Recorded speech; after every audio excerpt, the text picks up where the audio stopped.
Marcus wiped the grease from his hands with a worn cloth as he stepped out of his workshop. The settlement on Kepler 442b had been his home for 3 years now, ever since the terraforming project began. Most humans avoided the outer sectors where he worked, claiming the alien wildlife was too unpredictable. Marcus preferred it that way. Machines made sense to him in a way people never did. The sound that caught his attention wasn't mechanical. It was a weak, pitiful whimpering coming from behind the storage containers near his workshop. Marcus grabbed his plasma torch and approached carefully. The outer sectors had seen attacks from the local predators before, and he wasn't taking chances. What he found made him freeze. Curled up against a shipping crate was something that shouldn't exist according to every xenobiology report he'd read. It looked like a dragon from old Earth legends, but small enough to fit in his arms. Its scales shimmered with an iridescent blue-green that seemed to shift in the artificial lighting. One wing was clearly damaged, bent at an unnatural angle with what appeared to be metallic components visible beneath torn flesh. The creature's eyes opened as Marcus approached. They were intelligent eyes, not the blank stare of a simple animal. Fear flashed through them, followed by something that looked remarkably like resignation. The baby dragon tried to crawl away, but collapsed immediately, too weak to move.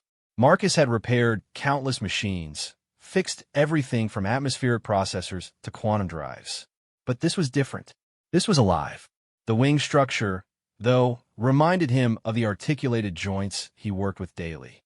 The metallic components weren't foreign implants. They were part of the creature's natural biology. He knelt down slowly, speaking in the gentle tone he used when coaxing life back into delicate equipment. "Easy there, little one. I'm not going to hurt you." The dragon's breathing was shallow and rapid. Marcus could see infection setting in around the damaged wing joint where the biometallic components had been exposed. Without hesitation, Marcus carefully scooped up the creature. It was surprisingly light, its bones hollow like those of earthbirds. The dragon didn't struggle, perhaps sensing his intentions or simply too weak to resist. As Marcus carried it into his workshop, he noticed the creature's scales were warm to the touch, generating their own heat despite its obvious distress. Inside his workshop, Marcus cleared a space on his main workbench. The dragon watched him with those unsettling, intelligent eyes as he gathered his tools. Medical supplies were limited in the outer sectors, but Marcus had learned to adapt his mechanical skills to biological problems before. The terraforming process often resulted in hybrid situations where the line between organic and artificial blurred. The wing damage was extensive, but not beyond repair. The biometallic framework that supported the wing membrane had been twisted, probably during a fall or attack. Marcus had never seen anything like it. Living tissue integrated seamlessly with what appeared to be a naturally occurring alloy. The infection was spreading along the joint where the organic and metallic components met. Marcus began by cleaning the wound with antiseptic solution.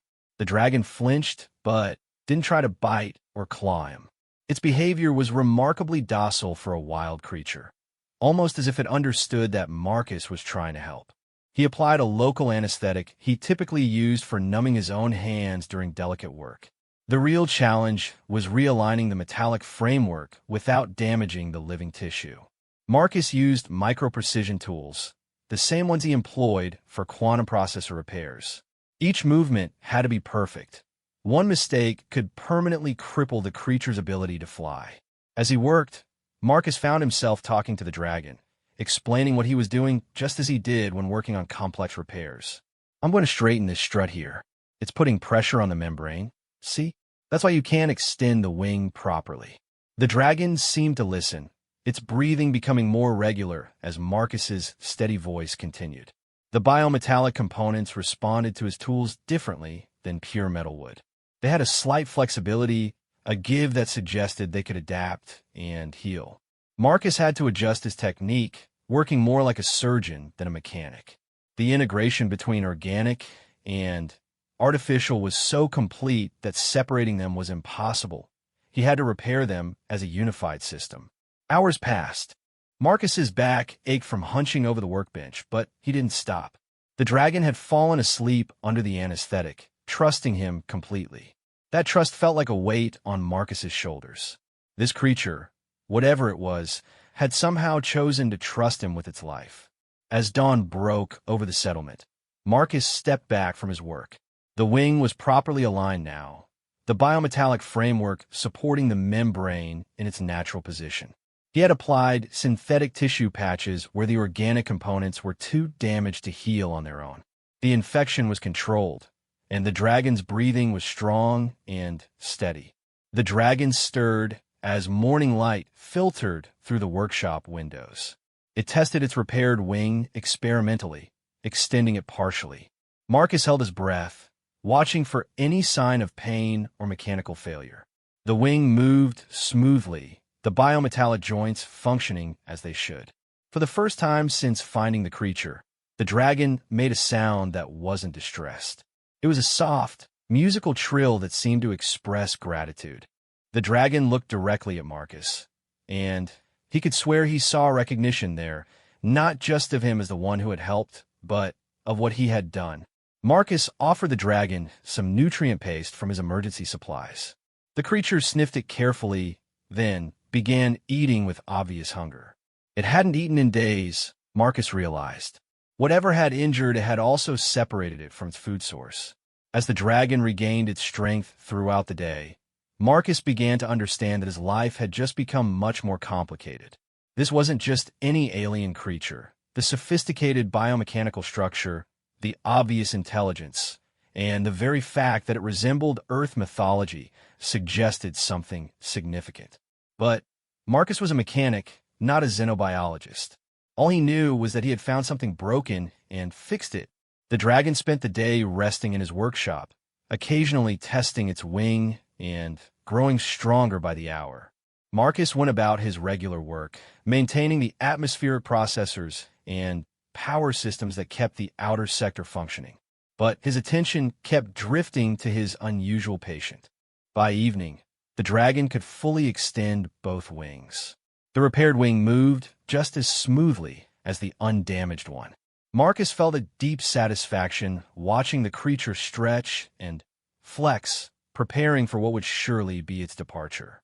He had saved its life, and soon it would return to wherever it belonged. As night fell, Marcus prepared a soft bedding area for the dragon, assuming it would stay one more night before leaving. The creature seemed content to remain in the workshop, curling up near Marcus's workstation, where it could watch him tinker with broken equipment. Marcus worked late into the night, the dragon's presence oddly comforting. He had lived alone in the outer sectors for so long that having a companion, even a temporary one, felt natural. The dragon's soft breathing and occasional contented trills created a peaceful atmosphere he hadn't experienced in years. Neither Marcus nor his unusual patient realized they were being watched. In the darkness beyond the settlement's perimeter, ancient eyes observed the workshop where a human had performed what amounted to a miracle. The dragon hatchling was alive and healing, its wing restored by alien hands guided by alien knowledge. The watcher in the darkness felt something it hadn't experienced in millennia, hope mixed with uncertainty. Humans were a young species, barely beginning to understand the universe they had entered. Yet this one had shown compassion and skill that rivaled the ancient healers of the dragonkin. The implications were staggering. Marcus fell asleep at his workbench that night, exhausted from the day's efforts. The baby dragon watched him for a long time, its intelligent eyes reflecting depths of understanding that would have surprised the sleeping human. Tomorrow would bring changes neither of them could imagine. The dragonkin had not encountered humans before, but they remembered the old stories of species that could bridge the gap between the organic and the artificial, between the ancient and the new. In the morning, everything would be different. But for now, in the quiet workshop surrounded by the tools of his trade, Marcus slept peacefully beside the creature he had saved, unaware that his act of simple compassion had just altered the course of human-alien relations forever. Marcus woke to the sound of metal scraping against metal. His first thought was that one of his machines had malfunctioned during the night. Then he remembered the dragon and sat up quickly, looking around his workshop with growing concern. The baby dragon was perched on his secondary workbench, carefully examining a broken quantum stabilizer with what appeared to be genuine curiosity. As Marcus watched, the creature extended one delicate claw and gently probed the device's damaged components. The dragon's movements were precise, almost analytical, as if it were conducting its own diagnostic. "You're interested in my work?" Marcus asked, his voice still rough from sleep. The dragon looked up at him and trilled softly, a sound Marcus was beginning to associate with contentment or approval. The creature's wing, the one he had repaired, was held perfectly steady as it worked, showing no signs of discomfort or weakness. Marcus approached slowly, not wanting to startle his patient. The dragon didn't move away, instead seeming to invite him closer. When Marcus picked up the quantum stabilizer, the dragon watched intently as he began his diagnostic routine. "This unit regulates the power flow to the atmospheric processors," Marcus explained, falling into his habit of talking through his work. "See how this coupling has corroded? The local atmosphere is harder on our equipment than Earth standard conditions." The dragon's head tilted as it listened, and Marcus could swear it was following his explanation. As Marcus worked to replace the corroded components, something extraordinary happened. The dragon began to hum, not the contented trills it had made before, but a complex, harmonious sound that seemed to resonate with the quantum field of the stabilizer. The device's diagnostic readings improved dramatically as the dragon hummed, the quantum coherence stabilizing in ways Marcus had never seen. Marcus stopped working and stared at the readouts. The stabilizer wasn't just functioning, it was performing better than factory specifications. The dragon's humming had somehow optimized the quantum field alignment. "How did you do that?" Marcus whispered, looking at the creature with new respect. The dragon's response was to extend its wing toward another piece of broken equipment, a communications array that had been giving Marcus trouble for weeks. The message was clear, it wanted to help. Over the next several hours, Marcus and his unlikely assistant worked together on various repairs. The dragon's abilities were unlike anything Marcus had encountered. The creature could somehow sense the flow of energy through electronic systems, detecting problems that wouldn't show up on diagnostic equipment. More remarkably, it could influence quantum fields through its humming, optimizing system performance in ways that should have been impossible. "You're not just any alien creature, are you?" Marcus said as they took a break from their work. The dragon had consumed another meal of nutrient paste and was now preening its scales with obvious satisfaction. "You understand technology in ways that suggest your people have been working with it for a very long time." The dragon paused in its preening and looked directly at Marcus. For a moment, Marcus felt as though the creature was trying to communicate something important, something beyond its current ability to express. Then the moment passed, and the dragon returned to its grooming. That afternoon, Marcus received an unexpected visitor. Captain Sarah Chun from a main settlement security force arrived at his workshop in her personal transport, looking harried and concerned. "Marcus, we've had reports of unusual energy signatures coming from your sector," Chun said, her scanner already out and taking readings. "Command is worried about possible alien technology operating outside our monitoring grid." Marcus felt his stomach drop. The dragon was currently curled up behind his main workbench, hopefully out of sight. The energy signatures Chun was detecting were probably from their collaborative repair work earlier. "Just been working on some quantum stabilizers," Marcus said, trying to keep his voice casual. "You know how those units can spike when they're being recalibrated." Chun frowned at her scanner readings. "These signatures are unlike anything in our database. Marcus, the quantum coherence patterns are completely outside normal parameters." She looked up at him suspiciously. "What exactly have you been working on?" Before Marcus could answer, a soft trill came from behind the workbench. Chun spun toward the sound, her hand moving instinctively to her sidearm. What was that? Marcus's mind raced. He could lie, claim it was a sound from his equipment, but Chun was too experienced to fall for that. He could also reveal the truth, but that would mean losing the dragon to researchers and bureaucrats who would see it as a specimen rather than the intelligent being Marcus had come to recognize. The decision was taken out of his hands when the dragon emerged from its hiding place. It moved with surprising grace, its repaired wing held perfectly as it positioned itself between Marcus and the armed security officer. The creature's posture wasn't aggressive, but it was clearly protective. Chen's eyes widened as she took in the dragon's appearance. "Marcus, please tell me you haven't been harboring an unregistered alien life form in violation of Colonial Protocol 7. It was injured," Marcus said simply. "I found it hurt and fixed its wing. It's not dangerous. Look at it.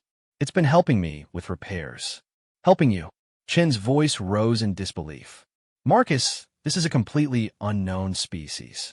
It could be anything from a scout to a biological weapon. Protocol requires immediate containment and study." The dragon seemed to understand the tension in Chen's voice. It began to hum, the same complex harmonious sound it had used during their repair work.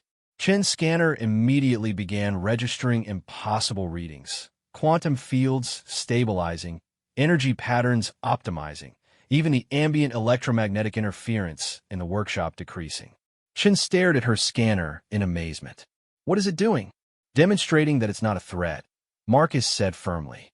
"Captain, this creature has intelligence equal to or greater than our own. It's been working with me, not against me. And look at your readings, it's actually improving our technology's performance." The dragon continued humming for several minutes, then settled down beside Marcus's workstation. It looked expectantly at Chun, as if waiting for her judgment. The message was clear. It was offering itself for inspection, showing trust in the same way it had trusted Marcus. Chin slowly holstered her sidearm, but her expression remained troubled.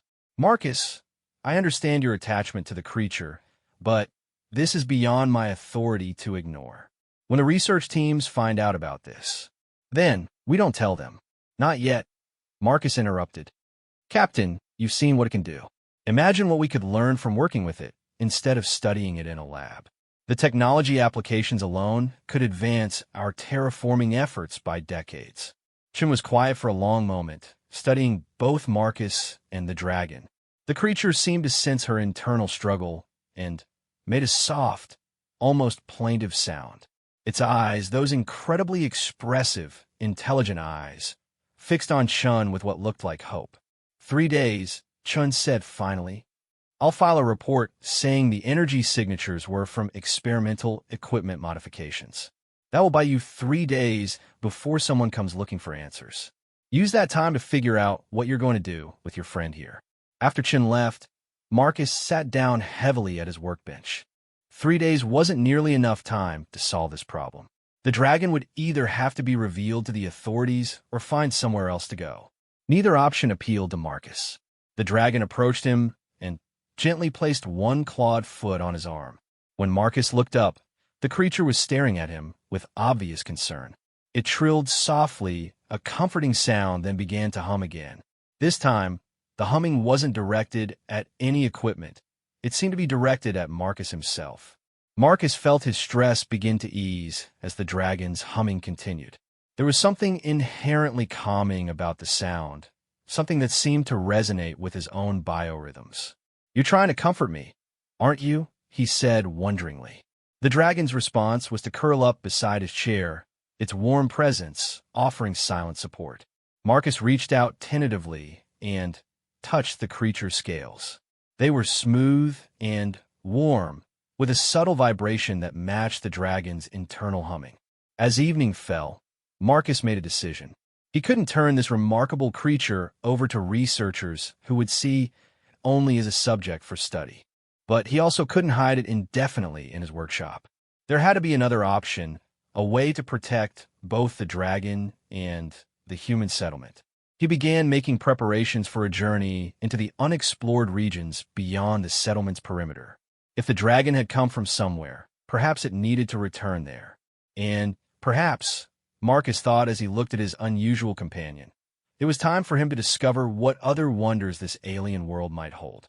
The dragon watched his preparations with obvious understanding.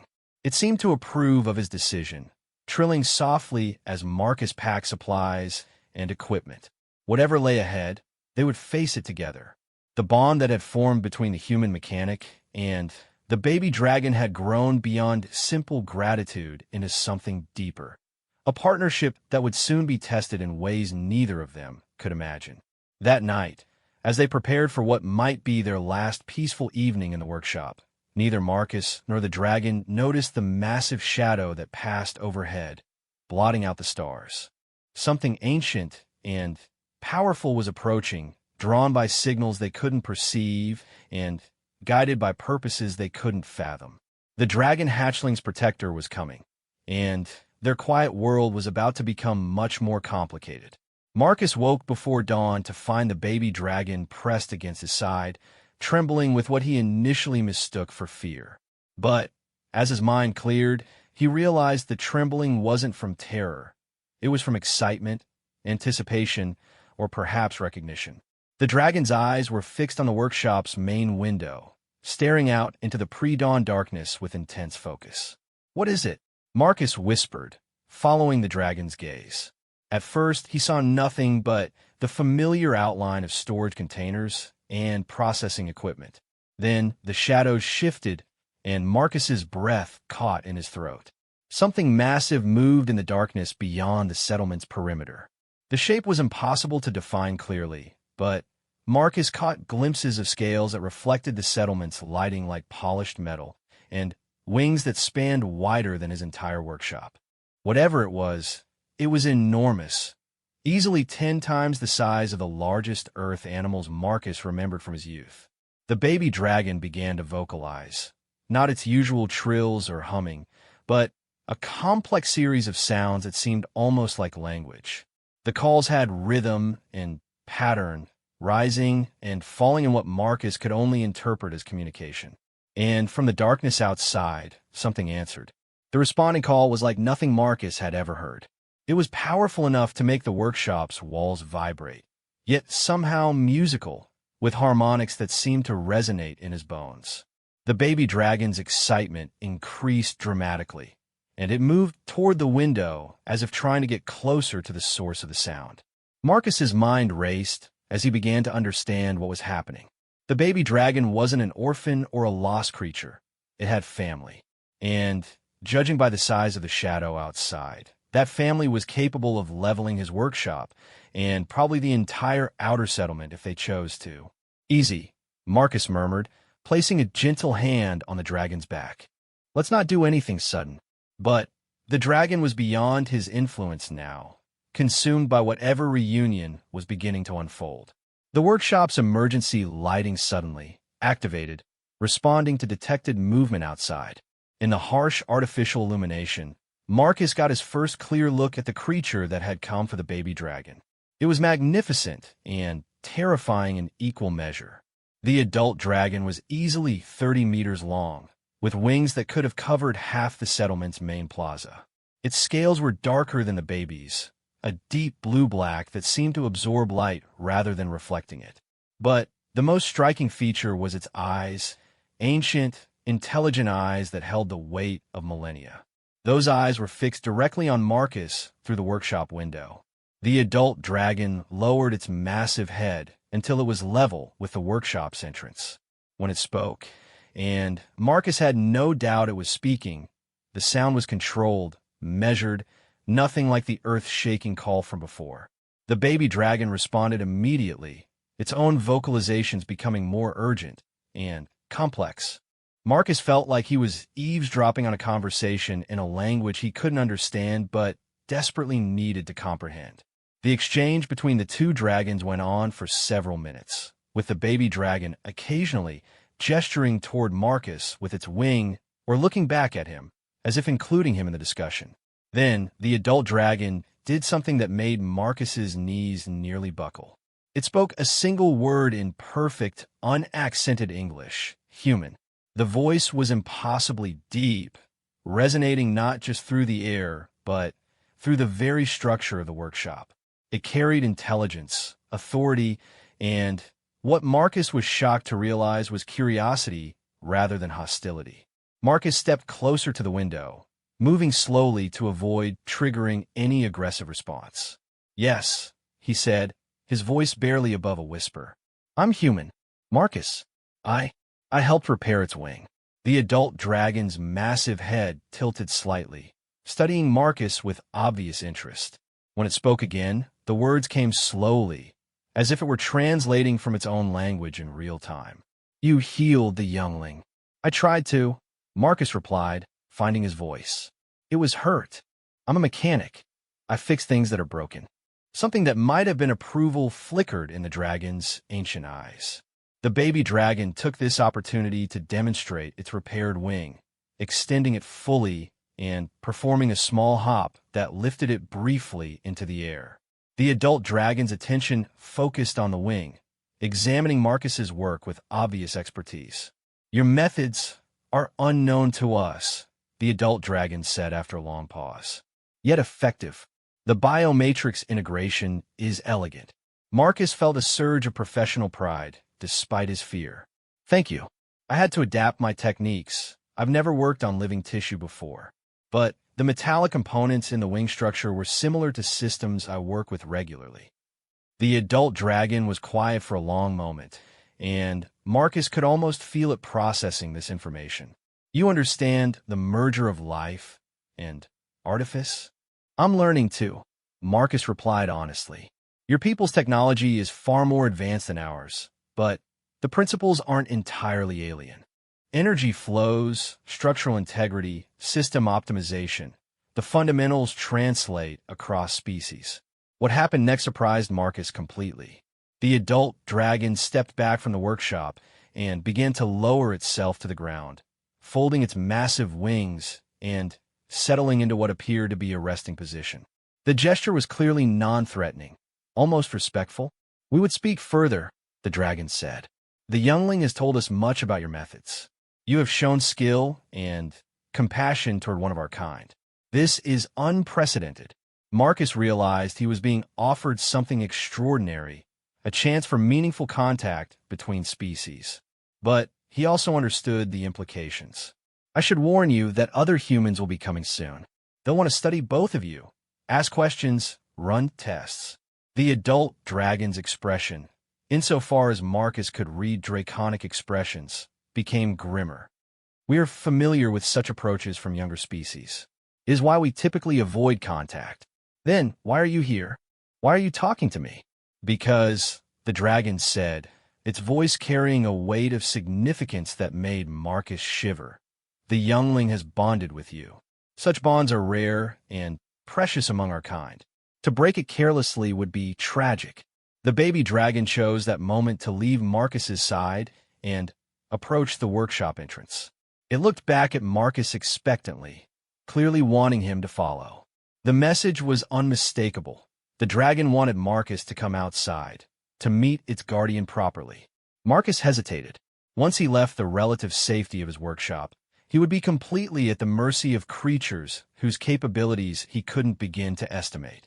But, looking at the baby dragon's trusting eyes, he realized the choice had already been made days ago when he first decided to help an injured creature.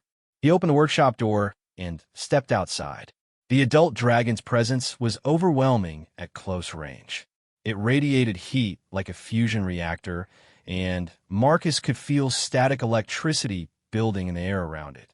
The creature's scales seemed to shift and move slightly, revealing glimpses of the same biometallic components that had allowed Marcus to repair the baby's wing.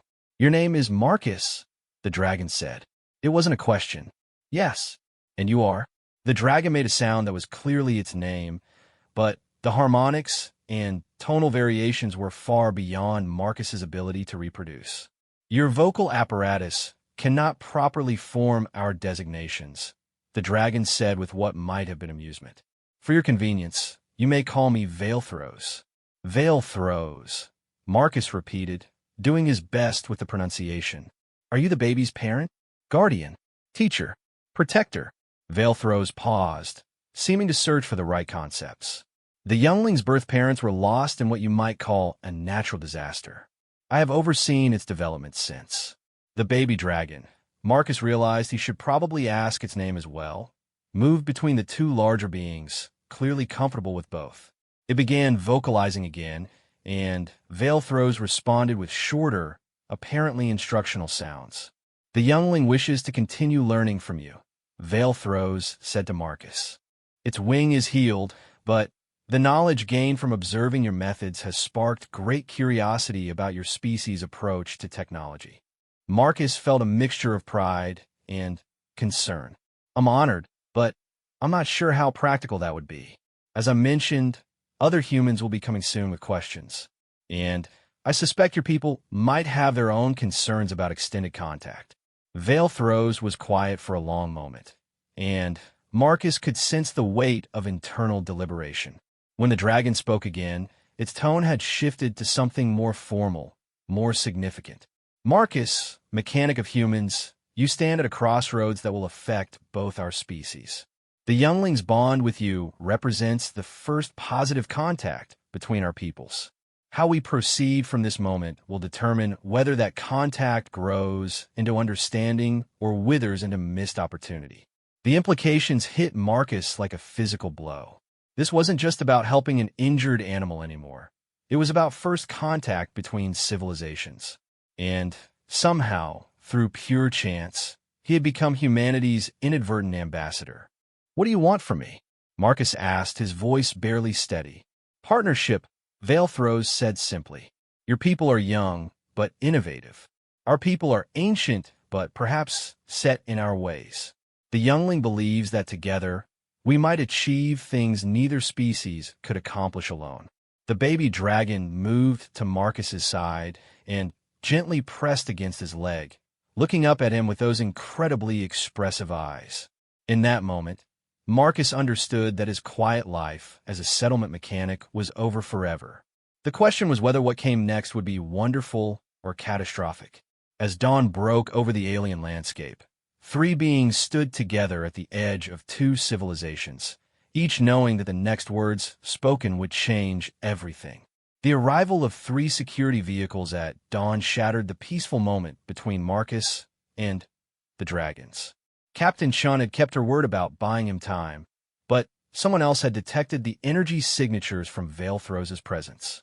The vehicles came to an abrupt halt 50 meters away, their occupants clearly unprepared for what they were seeing. Marcus watched as armed security personnel emerged from the vehicles, their weapons trained on Veil Throws. The ancient dragon remained perfectly still, but Marcus could feel the sudden tension radiating from the massive creature. The baby dragon instinctively moved closer to Marcus, seeking the protection of their established bond. Stand away from the alien entities, Marcus. The voice came through a loudspeaker, distorted but recognizable as Commander Harris from the main settlement. We have the situation contained. Marcus felt a surge of anger. Contained? These people had no idea what they were dealing with. Veil Throws could have leveled the entire settlement before the security teams had even finished deploying, but instead the dragon had chosen communication and patience. Commander, Marcus called back. These beings are peaceful. We're in the middle of negotiations. Negotiations? Harris's voice cracked with disbelief. Marcus, you're a mechanic, not a diplomat. Step away from the creatures immediately. Veil Throws spoke quietly. The words meant only for Marcus. Your leaders act from fear. This is expected, but their aggressive posture endangers the possibility of peaceful contact.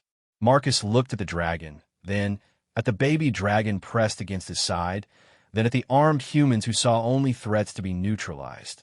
The weight of the decision he had to make pressed down on him like a physical force. Veil Throws, he said quietly. What happens if I choose your people over mine? You would be welcome among us, the dragon replied without hesitation. Your skills and perspective would be valued, but you would be leaving your own species behind, perhaps forever. And if I choose to stay with the humans, then this moment passes and our peoples return to their separate paths. The youngling and I will depart, and it is unlikely our kinds will meet again for many generations. The baby dragon looked up at Marcus with those intelligent, trusting eyes, and Marcus felt his heart breaking. This creature had brought wonder and purpose into his solitary life. Working together, they had achieved things neither could have accomplished alone. The thought of losing that partnership, that friendship, was almost unbearable. But there was more at stake than his personal feelings. Marcus thought about what Veilthrows had said about partnership between their species. The dragons possessed technology and knowledge that could benefit humanity immensely. And humans brought innovation and fresh perspectives that could help an ancient species grow beyond their set ways. Marcus, Commander Harris's voice was becoming more urgent. We're running out of patience here. Marcus made his choice. He walked toward the security vehicles, his hands raised in a non-threatening gesture. Commander, I'm coming to speak with you. But I need you to understand something first. If you attack these beings, you'll be starting a war we can't win and destroying an opportunity we can't afford to lose.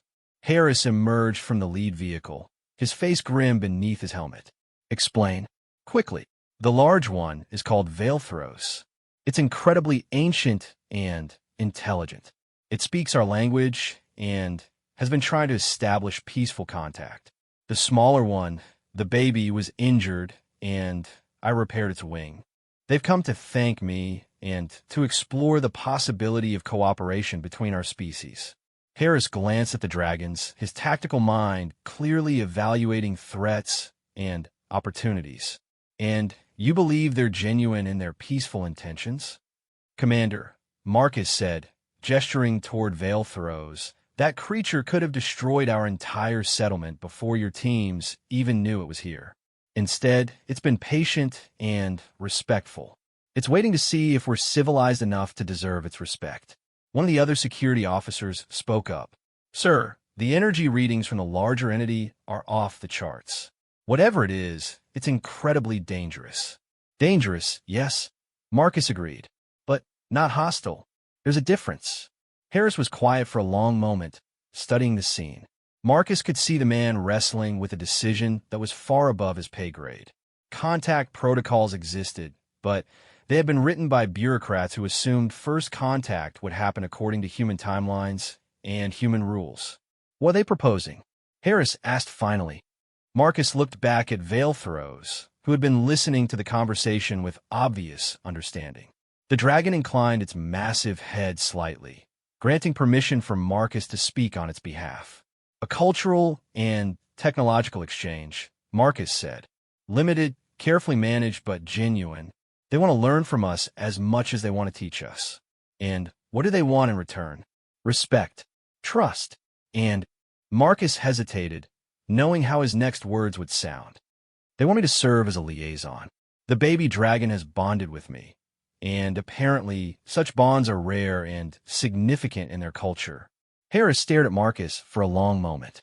You're talking about abandoning your own species to live with aliens. I'm talking about building a bridge between species, Marcus corrected.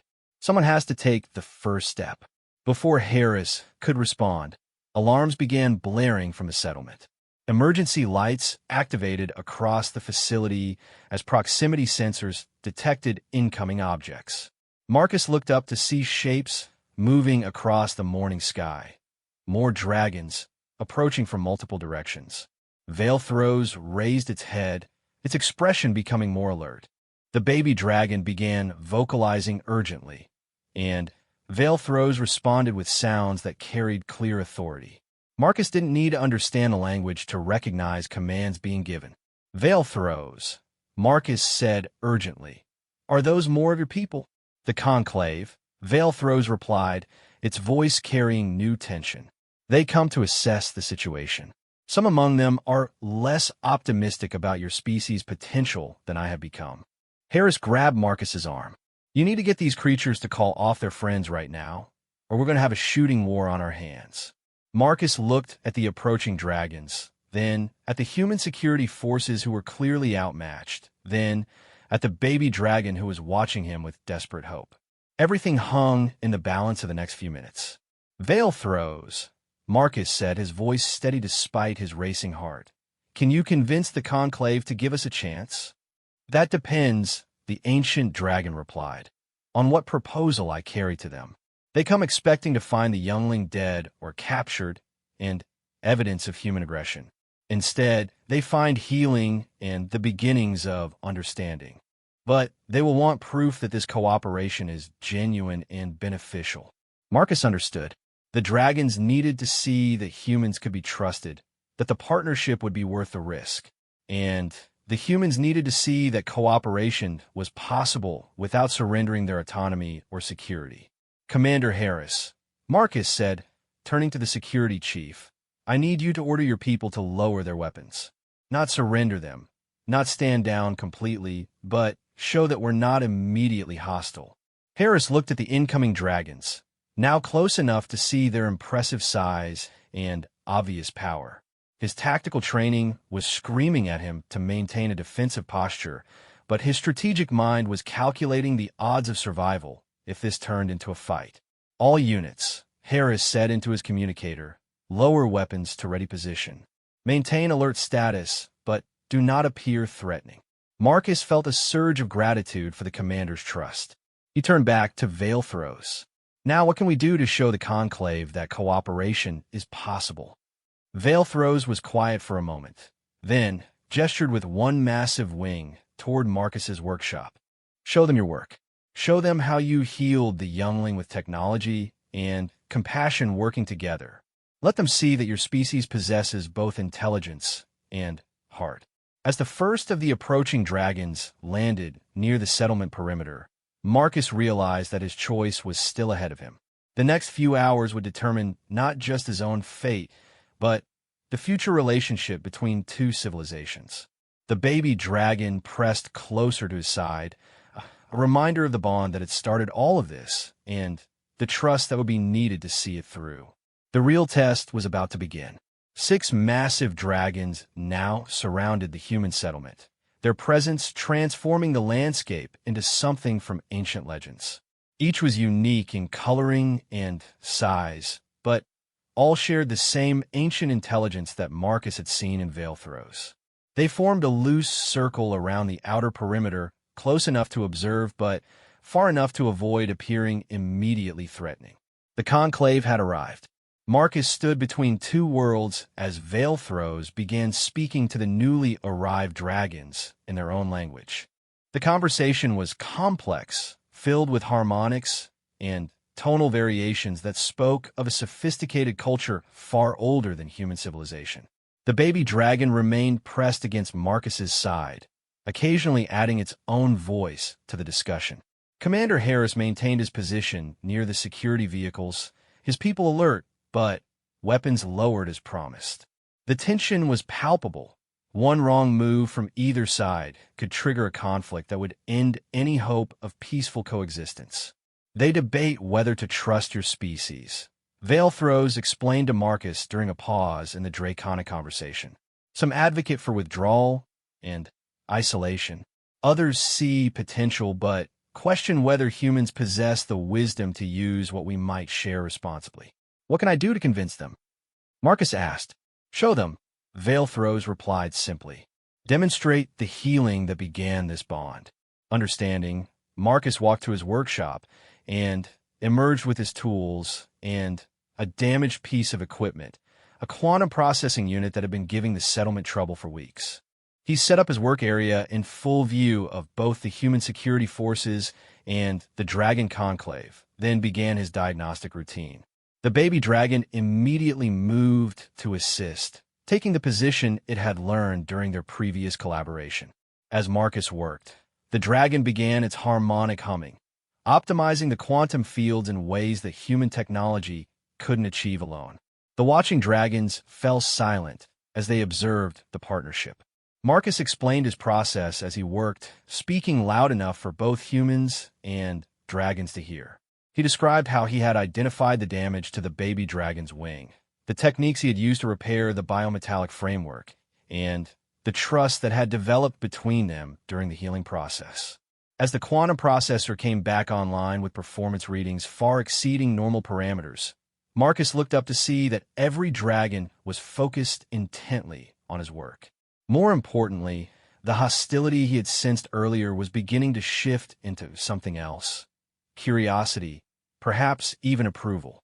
One of the conclave dragons, its scales a deep emerald green, spoke to Veil Throws in their language. The exchange was brief, but significant, judging by Veilthro's response. Serthal questions whether this cooperation is sustainable beyond simple repairs. Veilthro's translated. She asks what humans might contribute to our understanding that we have not already discovered in millennia of existence. Marcus felt the weight of representing his entire species in that moment. Then, inspiration struck. He pulled out his personal datapad and called up the terraforming project specifications. "We're newcomers to the galaxy," Marcus said, addressing the conclave directly. "But that gives us something valuable, fresh perspectives. We see problems differently because we haven't spent millennia developing fixed ways of thinking about them." He gestured toward the settlement around them. "This entire world is an example. Your people have clearly mastered biotechnology and quantum manipulation far beyond our current abilities. But have you ever considered combining those technologies with planetary engineering on this scale?" Marcus displayed the terraforming project's holographic overview, showing the atmosphere processors, ecological modification systems, and climate management networks that were slowly transforming the planet's environment. "We're not just making this world habitable for humans," Marcus continued. "We're creating a balanced ecosystem that could support multiple species. The techniques we've developed could be applied to dead worlds throughout the galaxy, bringing life to places where none existed before." The dragon's attention was complete now. Marcus could see them processing the implications of what he was showing them. Their mastery of biotechnology combined with human engineering approaches could indeed create possibilities neither species had considered alone. Serthal spoke again, and this time Marcus caught a few repeated sounds that he was beginning to recognize as draconic words. Veilthro's responded at length, gesturing toward Marcus and the baby dragon several times. "The conclave is intrigued," Veilthro's reported, "but they require assurance that such cooperation would not lead to exploitation or betrayal. They have encountered younger species before, and the results were often disappointing." Commander Harris chose that moment to step forward. "If I may," he said, his voice carefully respectful, "humanity has made its share of mistakes in the past, but we've also learned from them. We have protocols for peaceful contact, ethical guidelines for technological exchange, and institutions designed to prevent the kinds of abuses that have occurred between cultures in our own history." Marcus was surprised by Harris's intervention, but grateful. The commander was showing exactly the kind of diplomatic thinking the situation required. "What we're proposing," Harris continued, "isn't submission or dominance by either species. It's partnership, careful, limited initially, but with the potential to benefit everyone involved." The largest of the conclave dragons, whose scales seemed to shift between silver and gold in the morning light, finally spoke. Its voice was even deeper than Veilthro's, carrying the authority of tremendous age and experience. Veilthro's listened intently, then translated. Mithrax's, eldest of the conclave, asked what guarantee we would have of humanity's good faith in such an arrangement. Marcus looked at the baby dragon beside him, then at Veilthro's, then at the assembled dragons who held the future of two species in their ancient wisdom. "The guarantee," Marcus said slowly, "is the bond that already exists. This little one trusted me with its life when it had no reason to. I kept that trust and repaired what was broken. If we can extend that same faith to our entire species, if we can commit to healing instead of harming, to building instead of taking, then we have the foundation for something incredible." The baby dragon, as if understanding the significance of the moment, moved to the center of the space between the humans and dragons. It extended its repaired wing fully, demonstrating the perfect function Marcus's work had restored. Then it trilled a complex vocalization that seemed to carry meaning for both species. "The youngling speaks of trust fulfilled and bonds honored," Veilthro's translated. "It offers itself as proof that cooperation is possible." The conclave deliberated among themselves for what felt like hours, but was probably only minutes. Marcus watched the interplay of gestures and vocalizations, seeing disagreement, concern, hope, and careful reasoning all expressed in the alien communication. Finally, Mithraxis spoke again, a lengthy statement that Veilthrows listened to with obvious attention. The conclave has reached a decision, Veilthrows announced. They will permit a limited exchange. 3 of their scholars will remain to work with human researchers, while 3 humans of appropriate skills will be welcomed among our people to learn our methods. Marcus felt his heart leap with excitement and terror in equal measure. Additionally, Veilthrows continued. The youngling has requested permission to maintain its bond with you. Marcus, if you are willing, you would be one of the 3 humans to join our community, serving as a bridge between our peoples. The choice Marcus had been dreading and anticipating was finally before him. He looked at the baby dragon, whose eyes held such hope and trust. He looked at Commander Harris and the human security forces, representatives of the species and world he had called home. Then he looked at Veilthrows and the assembled conclave, offering him a chance to be part of something unprecedented in galactic history. I accept, Marcus said, his voice steady despite the magnitude of what he was committing to. But I want to establish something from the beginning. I'm not abandoning humanity to join the dragons. I'm becoming a bridge between both peoples, carrying the best of each to the other. The baby dragon trilled with joy, and even the ancient dragons of the conclave seemed to express approval through their body language. As arrangements began for the exchange program that would change both civilizations, Marcus reflected on the simple act of compassion that had started it all. He had found a broken creature and fixed it, nothing more than what any decent person would do. But sometimes the smallest acts of kindness could build bridges across the vast spaces between worlds. The future that stretched ahead was uncertain, full of challenges and opportunities in equal measure. There would be misunderstandings to overcome, fears to address, and the delicate work of building trust between very different peoples. But as Marcus watched humans and dragons begin their first tentative communications, he felt something he hadn't experienced in years. Hope for a tomorrow that would be better than today.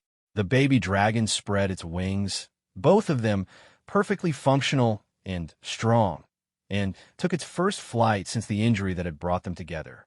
As it soared overhead, calling down to Marcus with obvious joy, he understood that some bonds transcended species, some friendships could bridge any gap, and some choices could change the course of history.